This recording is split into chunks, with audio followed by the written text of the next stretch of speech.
یک سوال دیگره که حالا جامعه ما را به تشویش آوردگی تاثیر تلفن‌های موبیلی در بسیاری آن همین اویله ویرانشوی ها سبب جدا گردن اویله ها بسیار میخوام همین جواب همین را صحیح از شما واسط بشنوم. کوتاه تاثیر تلفن‌های موبیلی. تاثیر تلفن‌های موبیلی نه تنها برای همسران بله در مجموع در تمام جامعه امروز اگر ما در یک اونجا استراحتگاه اگر رویم ها اکثریت میبینی که به همین تلفن‌ها رو آوردگی هستن.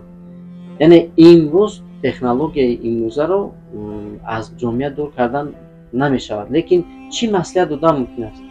وقت برای اویله جدا کرده تونستن. بسیار دقیقاً خوب گفتن که شما برای اویله خود وقت جدا نکردید، با صنعت وقت جدا کردین لیکن با اویله خود نه. یعنی معیار استفاده بردن تلفن ها را نگاه کردن در کار. بعداً اخلاق را در اویله نگاه داشتن در کار. اگر این روز مثلا من میروم و تلفنم در دستم یکی با تلویزیون تماشا میکنم، فرزندم میگه که رفته کتاب خوان، رفته درسیات رو پیدا. اما من با تلفن مشغول هستم و با تلویزیون تماشا کردن تلویزیون. یعنی در اینجا تأثیر من کمتر است. اگر من در خانه همچون مرد همچون مثلا مادر بیند که یگان کتاب خوانده ایستاده، یگان گازیت خوانده ایستاده است، یا که از همون تلفن ها یگان کتاب خوانده ایستاده است، فرزند میبیند این حالت رو تا اندازه تأثیر مثبت میگیرد. یعنی ما مدنیت استفاده بردن تلفن یاد گیریم.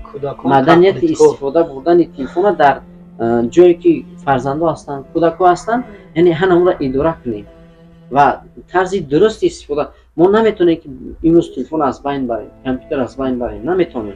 یکی یک مورد یک راهی از بین بردن این اویله شده است. این باور کنید. دولت تاثیر سخت دارد. اکثر وقت میگه با تلفن دیدمش، با تلفن گازدن کردمش، استنیدم و سنیدم، همه تلفنم یک سبب وایرال شدن همین اویله ها گردیده است. خوب استاد عزیز، تشکر زیاد برای صحبت ها، لیکن همین ریشه همین کم کردن و خشکانیدن در کار در جمهوری تاجیکستان چی باید کرد؟ بله، برای برطرف کردن همین مشکلات های جامعه امروزه اویله وایرال شدن اویله چی باید کرد؟ همین گونه برنامه های فهماندهی، همین گونه متخصصان را جلب کردن و برنامه های کردن لازم که مثلا زن از این طرف، همون اویله از این طرف، مرد از اون طرف، یعنی متخصص در اینجا طرز کاربری رو با آنها در نزد جامعه نشان دادن که ببینید که مشکلات از کجا آغاز شده است، با چی انجام یافته شده است. اگر ریاکسیون مثلا جواب منفی از جانب خشکامان شود، چگونه ریاکسیون داده می شود؟ از جانب مثلا اویله قبول کرده شود، چگونه ریاکسیون داده می شود؟ یعنی اینها رو همین گونه برنامه کرده با دیگران فهموندن لازم. انسان ها با واسطه دیدن شخصیت خود رو میسازند، با واسطه شنیدن شخصیت خود رو میسازند. و همین گونه اگر برنامه ها و همین گونه صحبت ها رو در جامعه زیاد انجام دهیم، تا اندازه، البته تا اندازه کم میشود. بعدا مثلا در دیگر دولت ها کمک پسیخولوژی بسیار اولین درجه است. در ما حالی روانشناس نمیشناسن. بله. اون مدنیتی با روانشناس مراجعت کردن اون طرف نیست. بخشش تا جایی که ما میدونیم در خارجه هر یک سپرسمنت بخش پسیخولوگ داره. بله بله. این درست است. بله درست است. در اعتبار ندارن هم پسیخولوگ. برای چی اعتبار ندارید میشه در جامعه؟ برای چی؟ برای چی پسیخولوگ اعتبار؟ برای چی ندارین؟ این میگه در هر یک ورزشکار، هر یک میلیونر، هر یک میلیاردر، هر یک آموزگار، عموما یک شخص موفق با خودش یک پسیخولوگ داره. بله. انوخته. لیکن برای چی در تاجیکستان در جامعه ما شما اعتبارتون نمیبینم؟ یک سوال شما در ما یک سوال دادم. پسیخولوگ گفته در ما فکر میکنیم که پسیخولوگ تنها برای آدمای پسیخه. ما مردم همین خیلی قبول کردگی. پسیخولوگ تنها برای آدم بیمار است. نباشه پسیخولوگ در همه انسان در کار است. بله، الان یک جواب پیشنهاد کردن که در اندیشه مردم پسیخولوگ این دکتر است. پسیخولوگ این نفری است که با بیمار سر کار میگیرد. لیکن در اصل این خیلی نیست.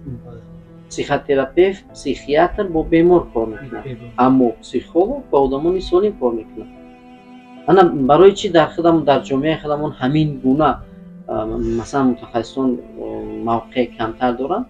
барои ки дар мо нақши психологро падарон, бобоҳон, яъне дар оила як нафари таҷрибадор иҷро мекунад. яке вақте ки мушкилоти дар зиндагӣ пайдо шуд, дарав ба онҳо муроҷиат мекунад. дар асл як шакли психолог психологи ҳаётӣ аст. дар мо психологони ҳаётӣ зиёд ҳастанд, аммо психологони касбӣ кам ҳастанд. психологони ҳаётӣ ба ҳама кӯмак мекунанд, яъне ба хештавор аз таҷрибаи худашон. бале аз таҷрибаи худашон. аммо психологон бахше ки психологони ҳаётӣ фақат ба хештавор кӯмак мекунанд, аммо психологони касбӣ ба ҳама бояд кӯмак кунанд. анака дар худамон ки анамон психологони ҳаётӣ зиёд ҳастанд. психологи ҳаётӣ як маротиба ки хато мекунад, таваҷҷӯҳи мардум аллакай аз ӯ мегардад, аз илм мегардад, аз ҳамин психолога мегардад, чунки онҳо психологони ҳаётӣ ҳастанд. дар худамон психологони касбӣ акнун оҳиста оҳиста яъне шакло гирифта истодаанд, рушд ёфта истодаанд, дар зинаи рушд ҳастанд.